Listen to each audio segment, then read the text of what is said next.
नमस्कार, मी Shruti Rahul. News top 9 या बुलेटिनमध्ये आपलं स्वागत करते आहे. महत्त्वाच्या घडामोडींचा आढावा न्यूज टॉप 9 मध्ये घ्यायचा. सुरुवात मोठ्या बातम्यांनी करूया. घटनेनुसार मंत्रिमंडळात 12 मंत्री असणं बंधनकारक आहे. 12 पेक्षा कमी संख्येच्या मंत्रिमंडळाला घटनेची मान्यता नाही, असं हरी नरकेंचं ट्विट संजय राऊत यांनी शेअर केलंय. सुप्रीम कोर्टाच्या घटनापीठाचा निकाल येईपर्यंत राष्ट्रपती राजवट लागू करण्याची मागणी राऊतांनी केली. तसंच 2 मंत्री निर्णय घेतायत त्याला घटनात्मक वैधता नसून राज्यपाल हे काय सुरू आहे असा सवाल राऊतांनी विचारलाय. संजय राऊतांनी केलेल्या ट्विटवर सुधीर मुनगंटीवार यांनी प्रत्युत्तर दिले. राज्यसभा खासदारांनो चुकीचं ट्विट करून भ्रम पसरवू नये असं ते म्हणाले. बदलापुरात शिवसेनेला मोठं खिंडार पडलंय. मुख्यमंत्री एकनाथ शिंदे यांच्या उपस्थितीत शिवसेनेचे 25 नगरसेवक शिंदे गटात सामील झालेत. वामन म्हात्रेंच्या नेतृत्वात हे नगरसेवक शिंदे गटात सामील झाले. शिवसेनेसह शिंदे गट जिल्हाप्रमुख आणि तालुका प्रमुखांकडून प्रतिज्ञापत्र घेत आहेत. 100 रुपयाच्या बॉन्ड पेपरवर स्वेच्छेनं पाठिंबा देत असल्याचं प्रतिज्ञापत्र शिवसेना आणि शिंदे गटाकडून घेतलं जात आहे. एनडीएकडून उपराष्ट्रपती पदाचे उमेदवार म्हणून जगदीप धनखड यांच्या नावाची घोषणा करण्यात आली. भाजपचे राष्ट्रीय अध्यक्ष जे.पी. नड्डा यांनी ही घोषणा केली. धनखड हे बंगालचे माजी राज्यपाल आहेत. औरंगाबाद आणि उस्मानाबादच्या नामांतरावर शिंदे भाजप सरकारनं शिक्कामोर्तब केलंय. औरंगाबादचं नाव आता छत्रपती संभाजीनगर तर उस्मानाबादचं नाव धाराशिव करण्यात आलंय. औरंगाबाद शहराच्या नामांतराला एमआयएमचे खासदार इम्तियाज जलील यांनी विरोध केलाय. मोठी शिवसेना आणि छोटी शिवसेना यांच्यात श्रेयवाद सुरू आहे अशी टीका त्यांनी केली आहे. राज्याचा कारभार अत्यंत बालिशपणे सुरू आहे. दोघांचं मंत्रिमंडळ हा चेष्टेचा विषय आहे अशी टीका संजय राऊत यांनी केली. जगात दोघांचं मंत्रिमंडळ कुठं पाहिलंय का असा टोला देखील त्यांनी लगावलाय. नामांतराबाबत एका महिन्यात केंद्राची मंजुरी आणून दाखवा मगच जल्लोष करू असं आव्हान सेनेचे माजी खासदार चंद्रकांत खैरे यांनी शिंदे भाजप सरकारला दिलंय. आणि आता पाहणार आहोत राजकीय बातम्या. मुख्यमंत्री उपमुख्यमंत्र्यांनी तातडीनं मंत्रिमंडळ विस्तार करावा असं आवाहन विरोधी पक्षनेते अजित पवार यांनी केलंय. दोघंच महाराष्ट्राचे मालक असून अजून मंत्रिमंडळाचा विस्तार का केला नाही असा सवालही त्यांनी केलाय. विरोधकांची लाईन डेड म्हणून ते सारखे डेडलाईन मागतात असा टोला उपमुख्यमंत्री देवेंद्र फडणवीस यांनी अजित पवारांना लगावलाय. पंतप्रधानांना थेट जनता मतदान करत नाही, मग सरपंच नगराध्यक्ष जनतेतून निवडण्याचा घाट का असा सवाल विरोधी पक्षनेते अजित पवार यांनी शिंदे भाजप सरकारला केलाय. सरपंच एका गटाचा तर सत्ता दुसऱ्या गटाची, यामुळे अडचणी निर्माण होतात असं अजित पवार म्हणाले. सरपंच नगराध्यक्षांच्या थेट निवडी झाल्यास अजित पवारांना पराभवाची भीती आहे. त्यामुळे पराभवाच्या भीतीनं अजित पवारांकडून टीका होतीये अशी प्रतिक्रिया देवेंद्र फडणवीस यांनी दिली आहे. शिवसंग्राम संघटनेचे अध्यक्ष विनायक मेटे यांनी उपमुख्यमंत्री देवेंद्र फडणवीस यांच्यावर स्तुतीसुमनं उधळली. एकनाथ शिंदेंबाबत आदर आहे, पण आमच्या मनात देवेंद्र फडणवीस हेच मुख्यमंत्री आहेत असं विनायक मेटेंनी म्हटलंय. शरद पवार महान नेते आहेत, त्यांच्या विरोधात कधीच टीका करणार नाही. मात्र माझ्या वक्तव्यानं ते दुखावले असतील तर मी स्वतः सिल्वर ओकवर जाऊन त्यांची माफी मागेन असं वक्तव्य शिंदे गटाचे प्रवक्ते दीपक केसरकर यांनी केलंय. पक्षासाठी मी पवारांसोबत वाईटपणा घेतला, मग बघतो तो कसा निवडून येतो हे अजित पवार बोलले. यात चूक काय असं विजय शिवतारे यांनी म्हटलंय. माझा राग अजित पवारांवर नाही तर आपल्याच लोकांवर आहे असंही शिवतारे म्हणाले. संजय राऊत शिवसेना प्रमुख बाळासाहेब ठाकरे यांचं नाव कमी करण्याचा प्रयत्न करतायत अशी टीका शिंदे गटाचे आमदार संजय शिरसाट यांनी केली. राऊतांनी राजकारण सोडून फक्त पेपर चालवावा अशी टीकाही त्यांनी केली. आपल्याला कुणी गद्दार म्हणालं तर कानाखाली आवाज काढा असं वक्तव्य शिंदे गटातील आमदार संतोष बांगर यांनी शिवसैनिकांशी संवाद साधताना केलंय. आता न्यूज टॉप 9 मध्ये पाहणार आहोत विशेष बातम्या. माईक आणि चिठ्ठीच्या किस्स्यानंतर आजच्या पत्रकार परिषदेत देवेंद्र फडणवीस यांनी सावध भूमिका घेत 2 माईक ठेवले होते. आज 2 माईक ठेवलेत आणि चिठ्ठी पण नाहीये असं मुश्किल वक्तव्य यावेळी फडणवीसांनी केलं.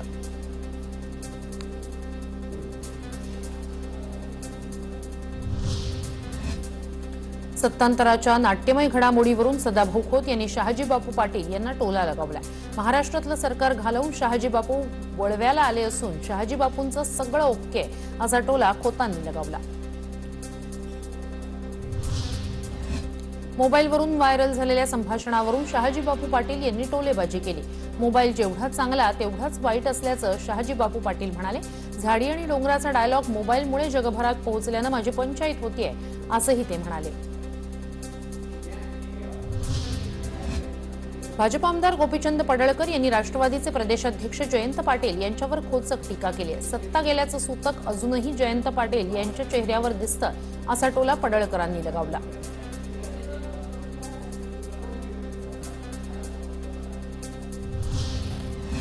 संजय राऊतांना आवर घातला नाही तर शिवसेना संपेल अशी टीका भाजप आमदार गिरीश महाजन यांनी केली आहे। सेनेत केवळ उद्धव ठाकरे आणि आदित्य ठाकरेच राहतील असा राऊतांचा पण असल्याचा टोलाही त्यांनी लगावला।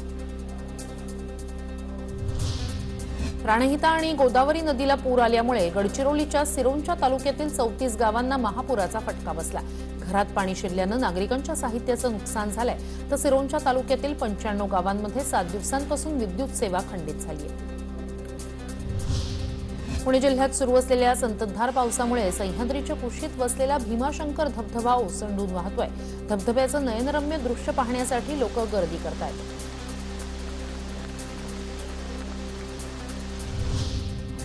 चंद्रपूरच्या गोंडपिंपरीमधील तोहुगाव इथे पुरात अडकलेल्या रुग्णाला तहसीलदार मेश्राम आणि ठाणेदार तुषार चव्हाण यांनी स्वतः एका नावेतून रुग्णालयात नेत त्याचे प्राण वाचवले। ब्रेन मलेरिया झाल्यानं रुग्णाची स्थिती गंभीर होती, मात्र वेळीच उपचार मिळाल्यानं त्याचे प्राण वाचले। पुण्याच्या बिब्वेवाडीत अप्पर जुना बस स्टॉपजवळ एका ट्रॅक्टरनं तब्बल 7 वाहनांना धडक दिली। ट्रॅक्टर चालक चहा टपरीवर गेला असताना अचानक ट्रॅक्टर सुरू झाला आणि ही घटना घडली। यात एक नागरिक जखमी झालाय।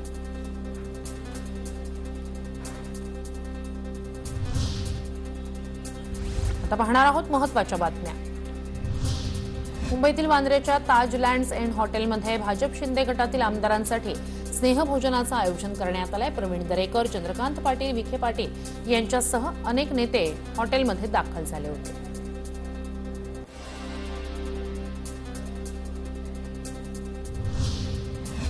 मुंबई महानगर क्षेत्रातील रस्त्यांवरील खड्डे आणि वाहतूक कोंडी मुक्त करण्यासाठी स्वतंत्र यंत्रणा कार्यान्वित करण्याचे निर्देश मुख्यमंत्री एकनाथ शिंदे यांनी दिलेत। ही यंत्रणा खड्डे बुजवण्याचं काम अहोरात्र करणार आहे। अमरावतीतही शिवसेनेला खिंडार पडले। शिवसेनेचे शेकडो पदाधिकारी शिंदे गटात सामील झाले। शिवसेना तालुका प्रमुख गोपाल पाटील यांच्यासह शेकडो पदाधिकारी शिंदे गटात सहभागी झाले।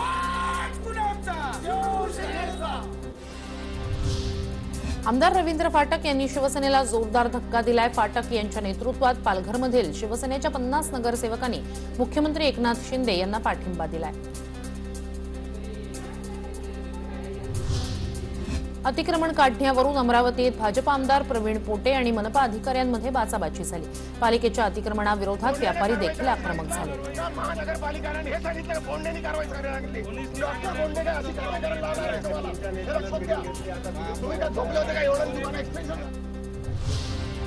यंदा राष्ट्रपती पदाची निवडणूक 2 व्यक्तींमध्ये नाही तर 2 विचारसरणींमध्ये आहे असं मत राष्ट्रपती पदाचे उमेदवार यशवंत सिन्हा यांनी व्यक्त केलंय। संविधान आणि त्याच्या विवेकानुसार मतदान करण्याचं आवाहन त्यांनी सर्व आमदार आणि खासदारांना केलंय। राष्ट्रपती पदाच्या निवडणुकीआधी ऑपरेशन लोटस टाळण्यासाठी काँग्रेसकडून मोठ्या हालचाली सुरू झाल्यात। काँग्रेसनं गोव्यातील 5 आमदारांना चेन्नईला हलवल्याची माहिती समोर आली आहे। राज्यपाल भगतसिंग कोश्यारी यांनी हरेला उत्सवानिमित्त नवी दिल्लीतील महाराष्ट्र सदनात वृक्षारोपण केलंय। हरेला उत्सव हा उत्तराखंड राज्यातील महत्त्वाचा उत्सव आहे। या उत्सवानं श्रावण महिन्याचं स्वागत केलं जातं। कमी दाबाच्या पट्ट्यामुळे उत्तर आणि दक्षिण गोव्यात आज आणि उद्या मुसळधार पावसाचा इशारा देण्यात आलाय। तसंच मच्छीमारांना समुद्रात न जाण्याच्या सूचनाही देण्यात आल्या आहेत। आणि आता पाहणार आहोत मुंबई आणि पुण्यातल्या बातम्या। मुंबईला पाणी पुरवठा करणारे तानसा, तुलसी, मोडकसागर ही 3 धरणं भरलेली आहेत। तानसा आणि मोडकसागर 2 दिवसापूर्वीच भरलेत। आज तुलसी धरण देखील ओव्हरफ्लो झालंय। नवी मुंबईतील विमानतळालाही दिबा पाटील यांचं नाव दिलं जाणार आहे। येत्या अधिवेशनात याबाबतचा प्रस्ताव मंजूर करून तो केंद्राकडे पाठवण्यात येणार अशी माहिती मुख्यमंत्री एकनाथ शिंदे यांनी दिली आहे। पुण्यात पुढच्या आठवड्यात शिंदे गटाचा जाहीर मेळावा होण्याची शक्यता। या मेळाव्याला मुख्यमंत्री एकनाथ शिंदे उपस्थित राहणार आहेत। या मेळाव्यानंतर शिंदे गट शक्ती प्रदर्शन करणार आहे। खंडणी वसूल करण्याच्या इराद्यानं खोटे आरोप करून खासदार राहुल शेवाळे यांना धमकावणाऱ्या महिलेविरोधात अखेर मुंबईच्या साकीनाका पोलीस ठाण्यात गुन्हा नोंदवण्यात आलाय। अंधेरी महानगर दंडाधिकारी न्यायालयाच्या आदेशानंतर हा गुन्हा दाखल करण्यात आलाय। शिंदे समर्थक आमदार विश्वनाथ भोईर यांची शिवसेनेच्या कल्याण शहर प्रमुख पदावरून हकालपट्टी करण्यात आली। मला कल्पना होतीच अशी प्रतिक्रिया विश्वनाथ भोईर यांनी त्यानंतर दिली आहे। संकष्टी चतुर्थीनिमित्त पुण्यातील दगडूशेठ हलवाई गणपती मंदिराला आकर्षक सजावट करण्यात आली होती। तसंच गणपतीच्या दर्शनासाठी भक्तांनी मोठी गर्दी केली होती।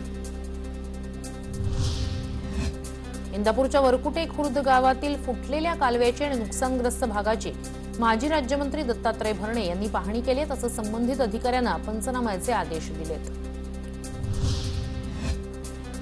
मराठी पाट्यांसाठी व्यापाऱ्यांना सतत मुदतवाढ का दिली जाते असा सवाल मनसे जनहित संघटनेचे सरचिटणीस जयराज लांडगे यांनी केलाय। ऋण वसुंधरेचे या उपक्रमाअंतर्गत ठाण्यातील सामाजिक संस्थेच्या वतीनं येऊरच्या जंगलात 100 झाडांची लागवड करण्यात आली।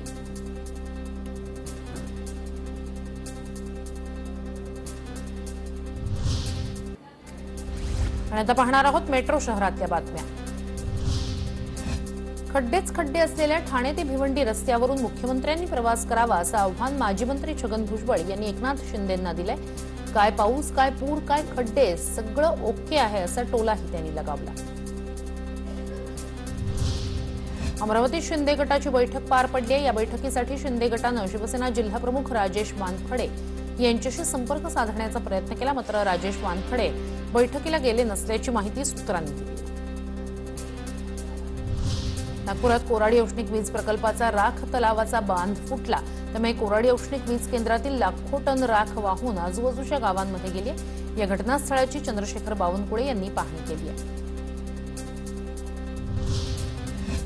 औरंगाबाद शहराचं नाव छत्रपती संभाजीनगर केल्यानंतर औरंगाबादच्या गुलमंडी इथे भाजपनं जल्लोष केला। ढोल ताशाच्या गजरात भाजप कार्यकर्त्यांनी जल्लोष केला।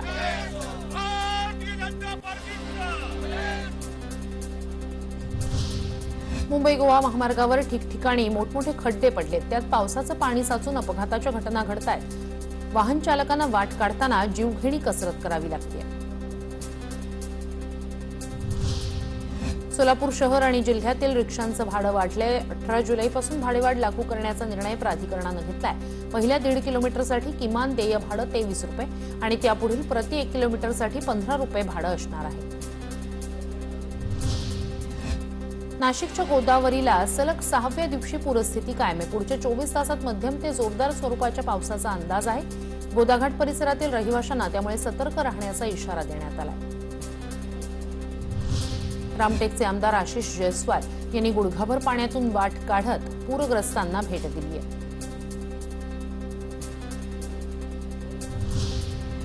नाशिकच्या इगतपुरीतील पर्यटन स्थळावर आजपासून पुढील आदेश येईपर्यंत पर्यटकांना बंदी घालण्यात आली। कोणताही अनुचित प्रकार टाळण्यासाठी ही बंदी घालण्यात आली आहे।